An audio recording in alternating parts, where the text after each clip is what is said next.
तो जी हाँ, welcome to all of you in chemistry by Saad Anwar में। आप सब कैसे हैं? आप सबके मिजाज कैसी हैं? तबीयत कैसी है? और जिन स्टूडेंट्स के एग्ज़ाम चल रहे हैं तो उनके एग्ज़ाम कैसे हो रहे हैं, और जिन स्टूडेंट्स को वोकेशंस हैं, छुट्टियां हैं, उनकी छुट्टियां कैसे गुजर रही हैं। आज मैं आपकी दिलचस्पी का एक टॉपिक लेकर आया हूँ। एक बड़ा ही इंटरेस्टिंग टॉपिक है। आप सबकी दिल की तमन्ना है, आप सबकी मन की ख्वाहिश है, आप चाहते हैं कि इस टॉपिक पर बात की जाए। जी हाँ, मैं पहले से ही जानता हूँ ये टॉपिक क्या है। टॉपिक ये है कि आप सब ये जानना चाहते हैं कि हम कैसे इंटेलिजेंट बन सकते हैं और हमारी जो मेमोरी है वो कैसे शार्प हो सकती है, कुव्वत हाफिज़ा कैसे बढ़ सकती है। क्योंकि जो भी स्टूडेंट्स हैं, जितने भी स्टूडेंट्स हैं, वो सब ये ज़रूर चाहते हैं कि वो सब के सब इंटेलिजेंट हो जाएं और उन सब की मेमोरी शार्प हो जाए। तो मैं आपसे कुछ टिप्स शेयर करूंगा और कुछ इंटरेस्टिंग स्टोरीज़ शेयर करूंगा। तकरीबन 10 साल पहले 10 ईयर्स अगो मैंने एक बुक ख़रीदी थी। मैं चाहता था कि उस बुक का टाइटल भी आपको शो करूं, लेकिन टाइटल यहाँ उल्टा शो हो रहा है, तो मैं टाइटल पढ़ के सुना देता हूँ।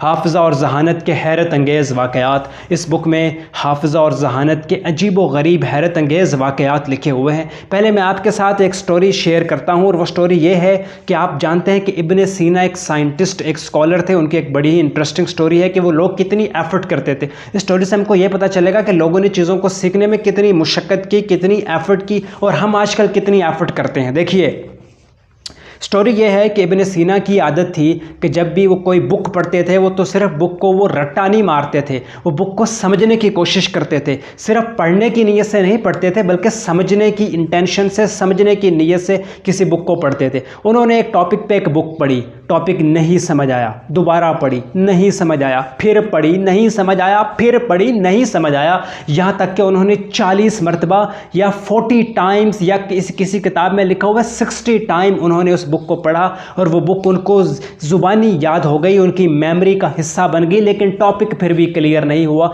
तो उन्होंने हिम्मत नहीं हारी। हम होते किसी बुक को ना समझ आती तो बुक फेंक देते और कहते ये टॉपिक तो हमको समझ आ ही नहीं सकता, लेकिन उन्होंने 40 मरतबा 60 टाइम भी इस बुक को पढ़ा और बुक ज़ुबानी याद हो गई, टॉपिक फिर भी समझ नहीं आया। तो उन्होंने क्या किया, उन्होंने एक दूसरे राइटर की उसी टॉपिक पर बुक को पढ़ा, तो वो टॉपिक उनको समझ आ गया। फिर वो बहुत खुश हुए, उन्होंने सजदा शुक्र किया, सदका व खैरात किया। इस खुशी की वजह से उन्होंने सजदा शुक्र किया, सदका व खैरात किया कि अल्लाह का शुक्र है कि टॉपिक हमको समझ आ गया। इसलिए तो हम अपने स्टूडेंट से कहते हैं और ख़ुद भी यही प्रैक्टिस करते हैं कि एक टॉपिक को एक बुक से ना पढ़ें। अगर आप यूनिवर्सिटी के स्टूडेंट हैं, एक टॉपिक को आपने एक बुक में पढ़ा, नहीं समझ आया तो घबराएं नहीं, किसी दूसरे बुक में पढ़ कर देखें, बार बार पढ़ के देखें।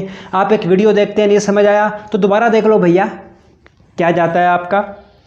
तो ये मैं कुछ चीज़ें आपके साथ शेयर करना चाहता था, और मैं ना कुछ टिप्स आपको बताना चाहता हूँ, लेकिन इसी वीडियो में नहीं, उसके लिए मैं सेपरेट वीडियो बनाऊँगा। तो इस वीडियो को ख़त्म करते हैं एक खूबसूरत से शेर के साथ। ख्वाहिश से नहीं गिरते फल झोली में, वक्त की शाख को मेरे दोस्त हिलाना होगा।